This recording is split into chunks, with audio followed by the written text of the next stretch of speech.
Banayenga bulijjo yenze Nyondo Rozet naye kansooke ate mbeere nga mbakolesa omwaka mu programu yaffe eno Kyuusa Endowoozayo ate twakoma okukola nga tugenda kuyingira buyingizi mwaka mupya so nako olwaleero already tuli mwaka mpya tuli mu January ennaku z'omwezi limeka ennaku z'omwezi musanvu so gwe ne akatweyungako kulamusizza nkwebazizaako gyonna gyotusizaako nga lunaku olwaleero omulundi ogwaggwa mpozi twatunulira ensonga zaffe wammanga ze twasobola okunokolako ensonga ezo ate ezireetera omuntu okubeera failure oba obutabeera successful mu bulamu so olunaku olwaleero twaleka tubasuubiza okuba nga ate tunokolayo ensonga ezo olunaku olwaleero zitugenda okuba nga tuttaanya ate ngera ndi ne CEO Baker's Choice Bakery, the one and only Mr. Mahad. So tutandise okulaba. Nange okubasanga omukyala Nyondo. Ne stress nga nnyingi kiki. Walayi leero tojjidde mu mood. Tojjidde mu vibe ngeri ya bulijjo. Twakesoko muzeeko yakulaba Nyondo Media. Abalungi abatulaba assalamu alaikum wa rahmatullahi wa barakatuhu. Omusiiba mutya muje baleko okusuubira kwange konna kuli nti muli bulungi mwebala kubeera nga muyita mwaka museesho yaffe esoose 2022 yesoose tubaanyiriza abatulaba it's a financial year and of course tusaba Allahu tabaraka wa ta'ala tuteremu obwangu. I know all your aspiration letters are done with the amendments so they are confirmed and sealed so kakati we have to roll the die. Sawa za kukola tuzikumireko amaaso tubeerenga toyongeramu kyotawandiika kyotateekateeka kati tukola ebyo ebyawandiikibwa kubanga tukimanyi bulungi nti bwe tuba nga twaziteekateeka tumanyi na biki bye tugenda okukoleramu and of course twawandiika n'engeri ebintu ebyo ebyenjawulo gye tugenda okubyetuusaako so kati omulungi yenna atulaba tumusaba abeere nga atunuulira ebbaluwa eyo yeewandiikira atandika olugendo lwe. So Mahad bana bangi bakweyanza bakwebaza olw'eno show olw'ebigambo bino ebinyuvu ebikuvaamu ebigambo ebirungi so nnaku olwaleero nga wetwakoma ate watuwa engundi zaali 5 zokka ensonga so lunaku olwaleero genda kubanga otukwatano nga tusuubiza aye tubeere nga tuggalawo omulamwa gwaffe gwe twakwatako ogwo gutagguka so omuntu yenna biki ebyo byateekeddwa okukola mu bulamu okuba nga mutuufu ali successful? Well, ekisooka kya byonna abalungi abatulaba mbaanyirizaako ku show ate era nga mwebale kubeera nga mutulaba mwebale kubeera nga mwekuumira ku media eno with the #1 certified genuine authentic and grill she's the one and only omukyalo ono akikwasaganya you are Uganda's Oprah. By the way balekunzikiza mukimanyi no mpaka radio group yangu oddawo nobeera nga ate ompa amaanyi nongamba kino kiri kino nange nziramu amaanyi. Thank you so much. Like you so much. Seriously. And you do good. Thank you so much. Tutandikirewo ebimu ku bintu ebisibya abaavu mu Bwaavu. Okay? Yeah. Tugenda kuwaako ku nsonga endala 5. Lwaki abaavu babeera abaavu? Why do you have to be poor and you stay poor? Ensonga ziri 5 obudde buli butono so ate twazimalayo luli naye yenna alaba sheno ajja kuwalirizibwa okuddayo kalabi bwe twatandikira last time abeerenga atandika afune entandikwa atwegattako bulambalamba so now endala ensonga kubanga twatunuulira ku muntu okukkiriza nti obuvunaanyizibwa bubwo okubeera nga agaggawala tutunuulira ku financial literacy tutunuulira ku financial discipline okay tutunuulira ku buteebuzaabuza oba okukkiririza mu nsobi gy'oba okoze okitegeera n'otajeegaana obuteekwasa n'okukendeeza ku excuses last time twazingazinga ebintu ebyo olunaku olwaleero tugenda kukkiriza era nze naawe njagala tukkirize nti ensonga y'obutaba na kirooto ensonga y'obutaba na kigendererwa failure to have a dream kikusiba mu bwavu. Failure to have a dream. Failure to have a dream. Olina ekirooto. That's why abantu twabagamba last time nti omuntu weetaaga weewandiikira ebbaluwa. Ebbaluwa eyo tebwabamu nti ate ogenda kutumira ku bajjajja oba kubika. Mubaamu birooto byo bigendererwa. Okay? Resolutions. Yogamba nti omwaka guno eno mbadde njagala nze Nyondo Rozet nzije okitegeera. Ate okubaterezaamu akatono. Ebbaluwa eno tetuwandiikamu birooto bye bya bulamu. Tubeera specific if it's 2020 bw'obanga osuubira okugula ettaka mu bulamu bwo ika 25 ebyo ate tobiwandiika mu bbaluwa ya 2022 kuba tetogenda kubigulamu ogwo mwaka. Okay? Si ya bulamu nti owandiika goloze ez'obulamu ebyo byolaba byonaasobola okukola mu 2022 oba okitegeera byewandiika okitegeera. Towandiikamu njagala ngula ettaka njagala nzimbe ennyumba njagala nzimbe rentals byonna okikakasa onaabikola bw'otandika okukolesa embeera eyo oba ovudde ku mugendo era obuba bulimba oba okitegeera ebbaluwa yennyini oba ogisse. Okay? Tuba tusuubira nti emikisa 9 ku buli 10 togenda bituukiriza otaddemu bingi. Okay? Tulina buzibu osobola n'okugiwandiika ng'eraga nti you are going to be an employee, a resource mobilizer, onoonya capital. Okay? Kati ebbaluwa tuba tugisuubira nti egenda kubeeramu more of how we are going to save and how you are going to acquire knowledge on how you will invest. Okay? Nga bye bigenda okubeera mu bbaluwa nti nja kusomako zino, I will attend some seminars, I will have to look for a mentor or a financial consultant. Okitegeera ba mentors abasajja gye baleeyo abayivu mu bya business, the likes of Simon Senkai, the likes of Newton Buteraba, the likes of Chris Rule, the likes of Professor Bale Benjamin, the likes of Mr. Herbert. Mona basajja bangi tukwatagana nabo. So kakati ogezaako okukiraba nti oba olina okufunayo omuntu omu abeera nga akubangula mu byenfuna. Okay? Ekyo nakyo kiba kirina okubeera. Omuntu bw'otunuulidde nnyo bw'otera okugoberera n'ogamba nti omuntu ono inspiringa nnyo kubanga ebintu byonna by'oyogera olina okuba nga at least olina omuntu gw'ogoberera n'ogamba nti ono kubanga you're so wise and everyone sees that naye okopaani oba weegerageranya naani? Nina basomesa. Basomesa? Nga baani abo? I have mentors.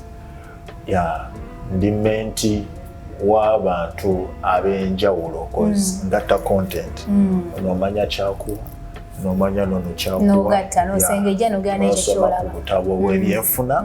Okay? Oyabaye nti abasinga awo bwe bwebaviiramu n'obeerawo.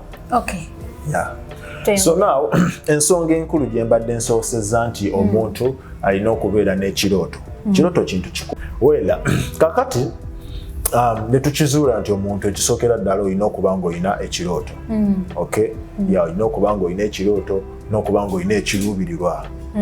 Okitegeera n'okuba ng'olina ekiruubirirwa ekyo bw'onaabeera ng'okirina kikuumireko amaaso oba okitegeera. Kakati mu process y'okikuumirako amaaso persistence weegenda okugira, commitment weegenda okugira, passion weegenda okugira, love weegenda okugira okitegeera, resilience weegenda okugira. Of course tojja kusigala kyekimu ne muganda wo oli gwe waleese ekyannamukaaka. Alright? So with that let's note that. Mungu ajja kubeera atusaasidde. Ensonga endala gyensobola okubeera nga mpa baganda bange abaavu naye nga ekikyabawangaaliza mu bwavu.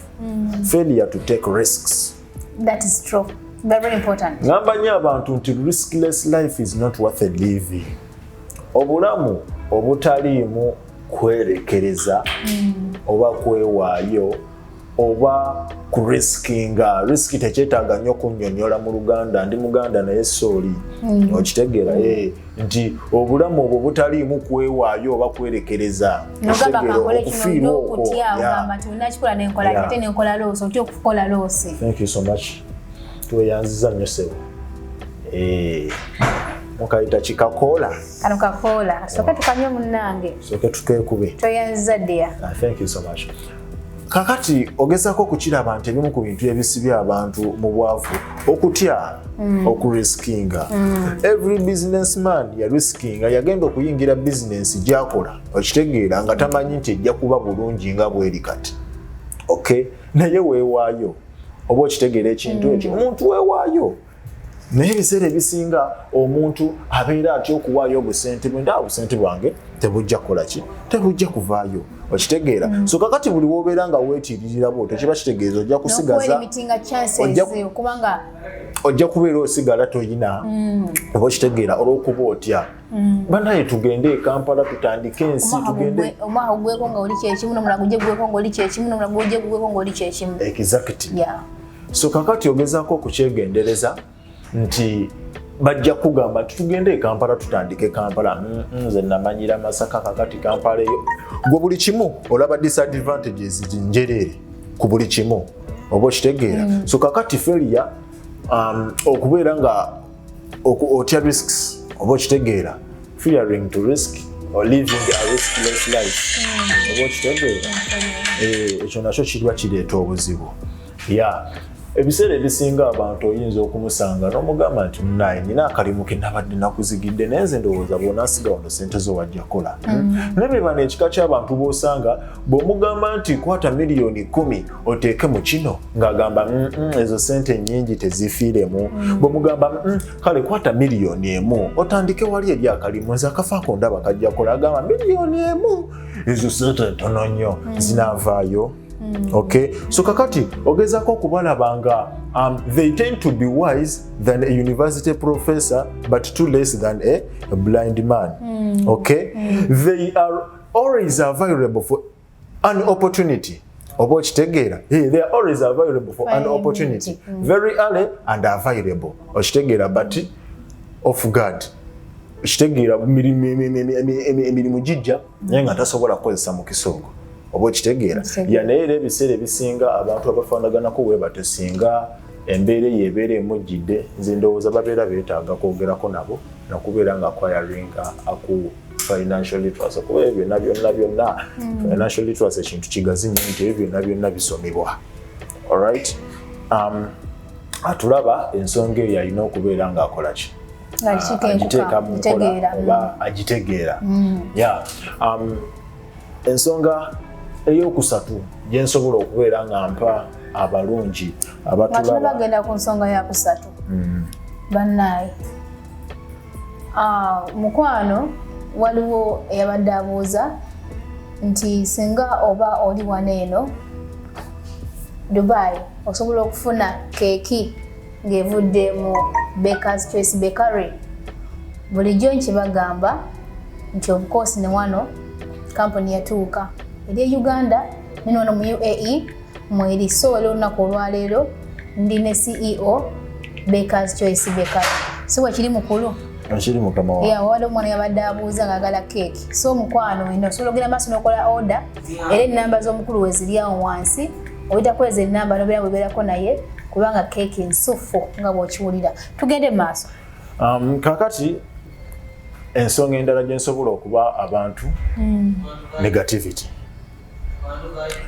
Negativity nayo kiri kimu ku kino kyenso kubanga abantu bakola ki nga babeera nga bafailinga kubanga tebabeera successful mu bulamu. Negativity nga gwe buli kimu olaba tekikola kituufu omutima gw'omunafu okwenganga ebintu ebisinga oba okitegeera nga gwe buli kimu olaba tekigenda kukola gy'oli.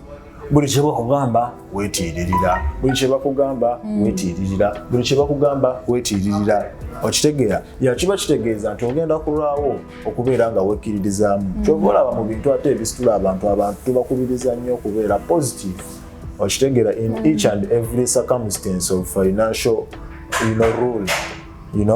So kati omuntu bw'obeera ng'olina what we call positivity nga wekkiririzaamu ate ng'okkiriza nti ebintu bisoboka okitegeera tolina kintu ky'ogendako era ku makya ogambe nti kino kigaanye kubanga tulemerako. Ate nga His Excellency Bobi Wine yagamba nti abalemerako be babakola batya abawangula. So kati olina okwemanyiza okubeera omulwanyi in business. Otherwise ogenda kujja omaleyo wiiki emu bw'obanga oli munafunafu okole ki oddeyo. So nze ndowooza nti negativity nayo nsonga nkulu nnyo eremeza abaavu mu bwavu kitegeera yatukyogera bwe kityo nti bw'aba tatereezezaamu kiyinza omubeerera obuzibu kiyinza omubeerera ekizibu okutuuka eyo gy'alaga. Alright? Yeah, you're right. Yeah. It's a good point. Mahad, waliwo omwana yangamba agala ku namba yo, yena ngamba nti bintu bya business. Namuka ajja kusooka njogereko naye. Nangamba lwaki weefuula nnyo serious?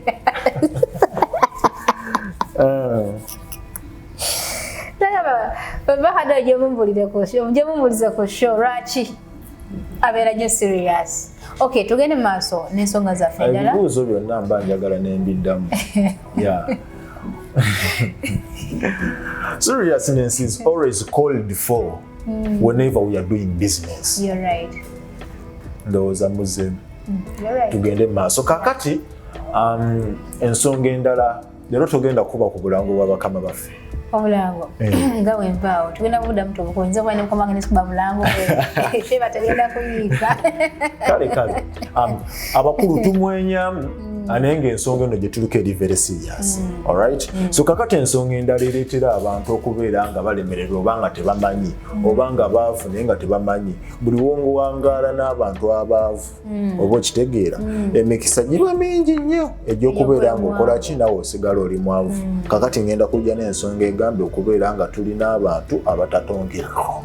Kiba kitegeeza the society in which you live oba the society in which you muwangalira oba okitegeera ekola omulimu gw'amaanyi mu kukongerako.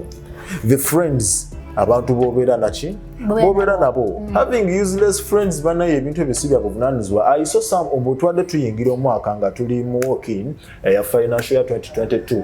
I read some statistics of abantu bange nga bagamba nti kati ngenda kusalako ennamba z'abantu abatangasa oba okitegeera abamu nga bagamba nti oba basalako sooka nze oba okitegeera simanya sookera ku nze abagenda okusalako abantu abatabayamba biki oba okitegeera. So such stuff. Kyokka ebintu bino tuba tubimanyi naye tubinoonyamu komedi nakusasa abatulaba oba okitegeera naye nga by right oyina kiraasi kati oyina konta abamu mulina gurupu nga ezo z'abatamiivu bwe muba nga mugenda kunywa mulimu bapate people oba okitegeera such people okitegeera naye nga talinaamu business group mu ssimu ye n'emu okitegeera egenda kukwasaganya byanfuna okitegeera bulunaamala nga bizinensi egwa nga atugamba bandoga oba okitegeera tebansabira such stuff. Naye businesses are run by strategies, okay, principles oba okitegeera even your characters nazo zeetaagisa okulaba ng'oddukanya emirimu gino eno naye oba nga togenze babikuyigirize oba nga tofunye kubangulwa kwa njawulo toyina mentor toyina ba consultants ebintu obyetegereranga gwe ate bwe mumala obudde mubwokyeza mu bintu bitongerako and then I just think nti bwogwa obeera okoze eki obeera okungudde ekyo kyewasiga ebiseera ebisinga bizinensi ziba zeetaaga okuweebwa ekitiibwa ate n'okukola ekyo ekintu ky'omanyi. Tokola ekyo kyolowooza ky'omanyi naye kola ekyo ekintu ekituufu mu butuufu kyoteekeddwa okukola mu butuufu. Okikakasa otya nti ekituufu kyokola ng'ogenze mbakugu ne bakikoona mu sitampu. Abakugu nga baani? Abakugu n'ababawadde dda ba financial elites. Ba financial elites. Company nga Capital Financial Consult Uganda gyeri okubeera nga ebangula abantu banene mu byenfuna. Company nga Logical Motivators Uganda Limited weeryawo ku Nkuruma Road oba okitegeera okubeera nga nabo bakola batya nabo babangula abantu bajja kunoonyaako nja kubamba wa gundi ezo linki n'okubeera nga mbawa offices ezo zetukolagana nabo mu mirimu gino eno oba okitegeera. Company nga Newton Butelaba House of Wealth oba okitegeera naye weeri nnyo okubeera nga eyongerako abantu baffe mu byenfuna. So kakati bwe tukugamba abakugu don't think nti ogenda kugenda onoonya omusomesaawo owa economics oba okitegeera yagenda okuyamba. There is a difference between teaching ekintu n'okisomesa oba okitegeera n'okubeera ng'owabula omuntu akola practical oba ali mu byenfuna. Zino company ziyambako omuntu ayina company enene to draft business plans, okay, to draft action year plans, okay, okugezaako okukola zino recruitment plans zonna okukola that paperwork wa business okusomesa abakozi bo mu company yo oba okitegeera zikola emirimu mingi kiba kitegeeza bali in field oba okitegeera era bwe nkugamba Nkuruma Road tuba mu kibuga oba okitegeera si ssomero oba okitegeera nti ogenda kukola ki ogenda kusasula fees mugende n'akatanda bakakuwe bano abantu bali specified and specialized mu mulimu guno cause nabo benyini business bazikola right yeah so kakati tugamba nti financial consult nogenda nononyo omusomesa wa commerce okay katumulemu oko tukomawo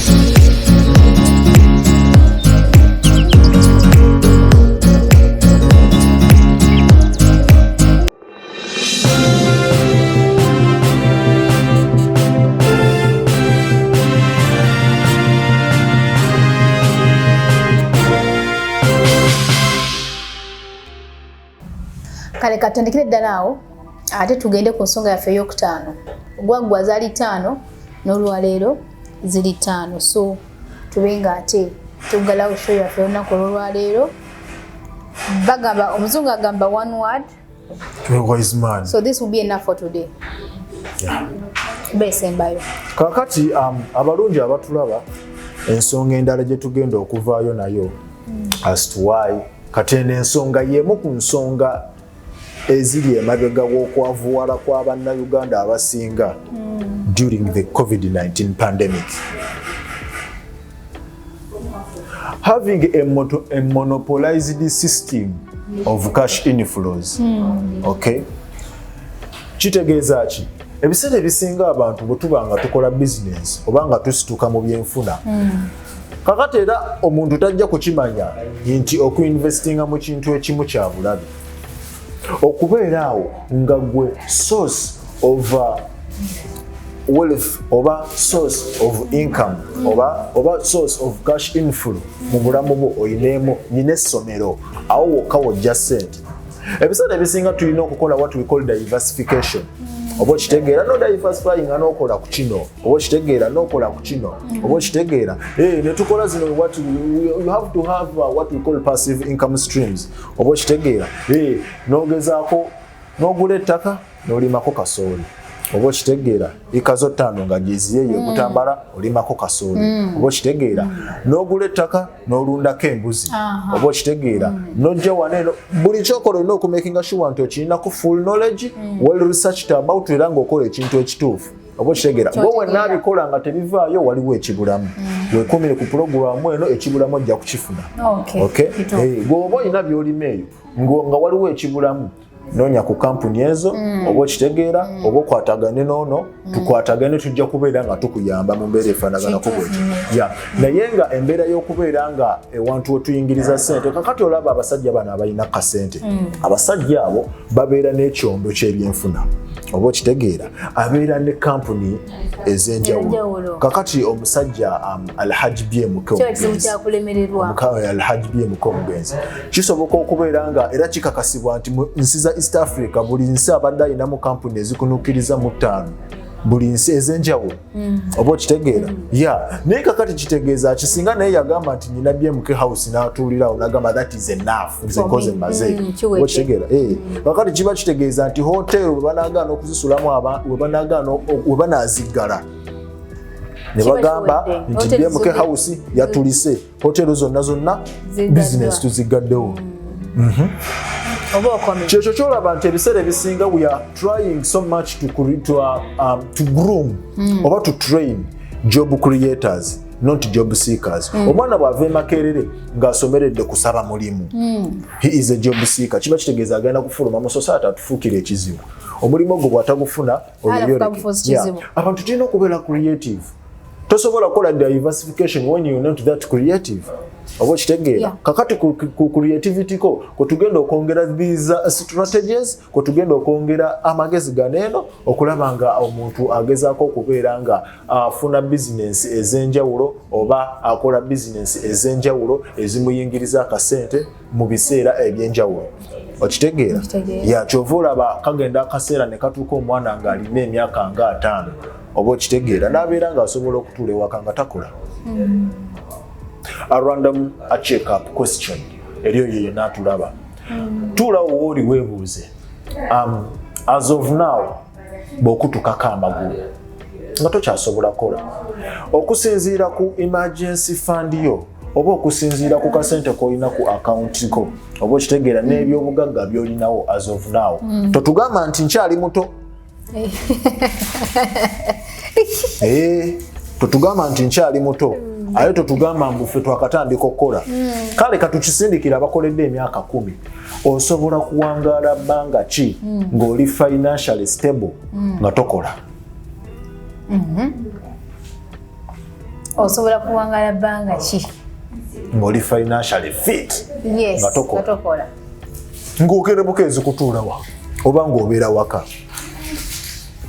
Let's assume omuntu olina okweteekako nawe mu lockdown eyiyo n'ogamba kati as of now wendekerawo okola nga tonnagenda mu molo kusaasaanya ssente bino ebintu byammwe ebyekiweewe simanya shisha simanya kunywa bwenge ng'obwo bwalayisi oba okitegeera soko tule wansi olowooze we need to reason okitegeera by the way abaana b'e Dubai bakola ebintu bingi ebitali bya buvunaanyizibwa naye lw'okuba nti tuba tuzze waneno kukyusa ndowooza zaffe ate nakwogera ku nsonga za byanfuna tetubakuba tubireka naye nga alina entegeera ey'enjawulo yasobola okukyusaamu ebintu ebyo si bya buvunaanyizibwa ate si birungi kyova olaba bisingamu bavubuka okitegeera naye nga ne bana abasajja abakadde abali wanene abasajja abakulu okitegeera abaliwo myaka 10 nabo oyinza okwesanga nga babikola omala kukula abaana ne bakula fiizi n'akuleega oba okitegeera n'omanya nti I have to go back to my senses. Abafirika tulekeraawo okugwanga mu nsobi ze tukola ng'omaze kugigwamu kkirizaako ak'olumu nti Rozet I can understand before I get into a mistake. Lwansonga nti abantu kati ennaku zino waliwo njogera abantu gye beesigamako ngu we learn through mistakes. We learn through mistakes? Enso endowooza nfu. Okay, ekirala bw'oba oyagala okukulaakulanya endowooza yo not each and every saying gye wava nayo mu ssomero oba okitegeera kuba kati abamu ffe tucriticizinga abasomesa abatusomesa essaawa zino okitegeera ezo saying ezo ezajjanga okitegeera mbu simanya hard work pays hard work biki ebyo ezo sayings ezimu tujja kujja tuzikyusa mpola mpola we have to unlearn and relearn okitegeera bwe tuba twagala okwekulaakulanya so kakati tetulaninga through our mistakes osobola n'okuyigira ku yooli okitegeera n'ogamba nze kati kino sigenda kikola okitegeera kakati okukakasa nti sigala arwanze ebiwowoolo oyagala kusooka kutandika kumunywa okifiiringeko kati webinaamala okulwala then you have learned through the mistakes kyekiddako expenses ogenda kuyigira mu ntaana abafirika tulekeraawo nekino kankibagambye beera ne independent mindset eyo gwe lwaki okkiriza nti ekyabalala kye balowooza nti nange kyenina okukola gwe tosobola kukola kintu kikyo natwegana nnyo abafirika tewanya okutambulira mu mukululo gw'ensana that is a problem. By the way ebintu ebireetera abantu obwavu bingi naye tujjayo ebintu ensonga enkulu kuba kati nze sobola tuula wano ne ngamba abantu nti unemployment is a reason as to why people are poor in Uganda. It's not. Lwansonga even the employed are poor. Okay? N'abakola baavu musomesa bamusasula emitwalo 3 oba okitegeera naye naye akaaba ekirala what is before we talk about unemployment what is unemployment kyo kitegeeza ki alright if at all the government is drawing you to become unemployed and that's the state in which they want to rule you okitegeera kakati gwokoze otya always you have to learn to think an extra mile buli kyokola ogolowooleza muntu dukira above the perimeters abantu mwe balowooleza okitegeera tugenda kukitereeza tutya nga tukkiriza nti obwongo bwaffe buliko akatuli tulina okukaziba. Thank you so much. Mahad. Toyanziza nnyo. So gwe natulaba tubadde ku Nyondo Media CEO Baker's Choice Bakery nga bulijjo mwami Mahad. Abaguziza kamulani. Awulo bogere ekintu mwana wata. No, ekituufu kyo kiri nti Africa tuli bubi. Ate ebintu by'okusweetalkinga bye batugambanga mu ssomero ffe kati tusomyeko n'ebweru tetusomye nnyo naye kale twebeereddemu. Tukizudde nti ebimu tebyali bituufu. Nze nasitukako mu kirasi economics just because nakola follow up ku musomesa yali ansomesa nga talina business gya running. He's just a teacher. Kati oyinza otya okutandika okunsomesa ebintu nga gwe tobikola?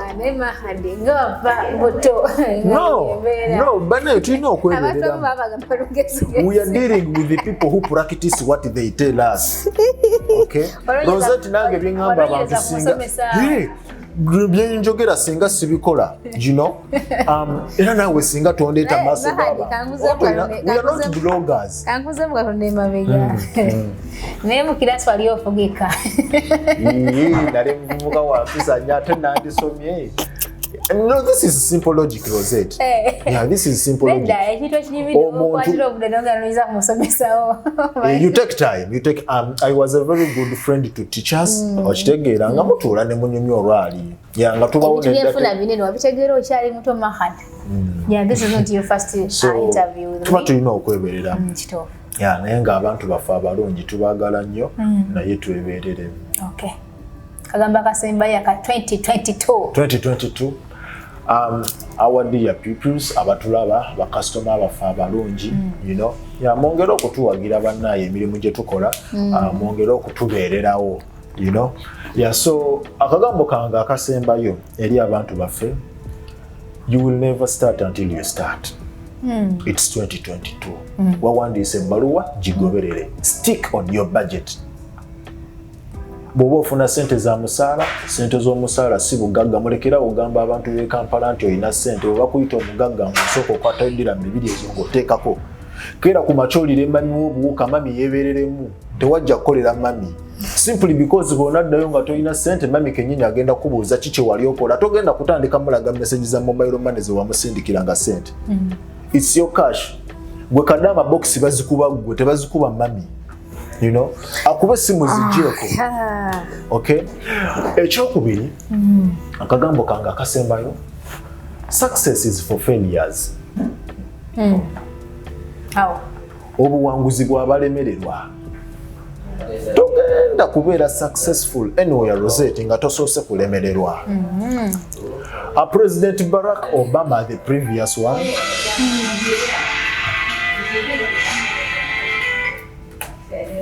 President Barack Obama bamuyita mu conference yali abaana b'amasomero ku college, and of course abaana abo baali bagenda kubeera nga baggalawo olusoma lwabwe olw'ebyenfuna, and of course abavubuka baneeno yali alina okuba nga abagamba ebigambo ebyali bizaamu amaanyi nga biba encouraging nga biba inspiring. Ebimu ku bigambo bye bye nakotinga in that conference, in his speech by the time yagamba abaana nti success is for failures. Okitegeera. There is no successful person yenna ng'ogenda kutuleetera nga teyasooka kulemererwako. Ate balemererwa emirundi egisukka mu gumu mu 2 mu 3. Oba okitegeera. Kyova olaba tutuuka kaseera ne tutugamba success is not for those who have failed but for failures. Kiba kitegeeza wafeiringa ne tukuteekako n'obwa failure. You remember in school mulimu abaana abagwanga akalulu ne tumugamba oyo political failure erinnya ne tulimuteekako. Okitegeera naye mugenda okuwunzika omwaka nga ye HP. So kakati success process by process. Togenda kuva eri omale gafuna kintu.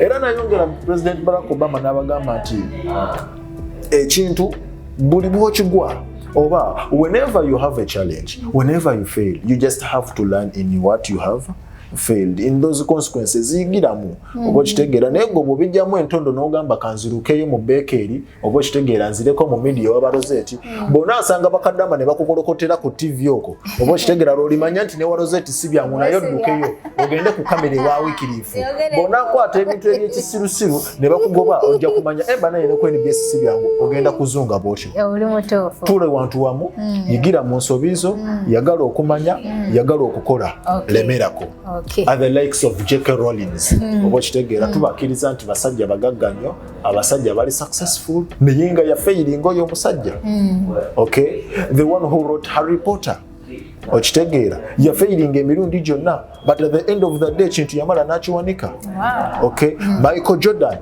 ya failing emirundi 10 okitegeera ngompira gwagana okugenda mu katimba as of now wano ndabawo n'abambadde jumper eziriko Jordan is successful etizi n'emirundi Ronaldo gye yarwana okutuukawo waali tolimanyi etizi lye yakola I'm talking about training okitegeera so kakatogeza Elon Musk okay as of now he's the most or he's the wealthiest business personality as the business or a financial statistics across the continent gwasoma obokitegeera naye omusajja singa ogezaako okulaba engeri gye yatandikamu obokitegeera kiba kyewuunyisa okitegeera ne ka office ke yalimu okitegeera n'essaawa zino eno be bamu ku basajja be tugamba nti era be bamu ku basajja abatuula wansi n'ogamba nti leero Mahad will not miss out okumuwuliriza ng'agenda kujja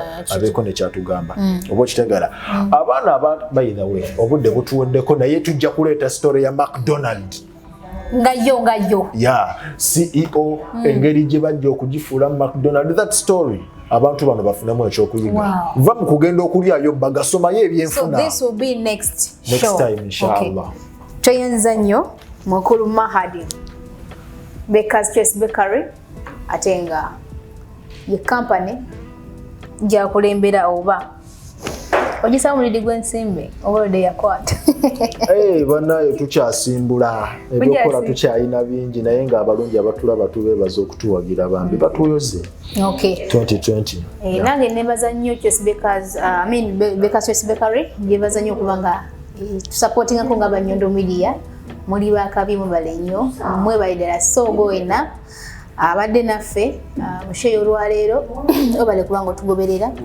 webalire ddala katusinkane n'omulundi ate omulala tutandikirawo mweraba assalamu alaikum wa alaikum assalam wa rahmatullahi wa barakatuh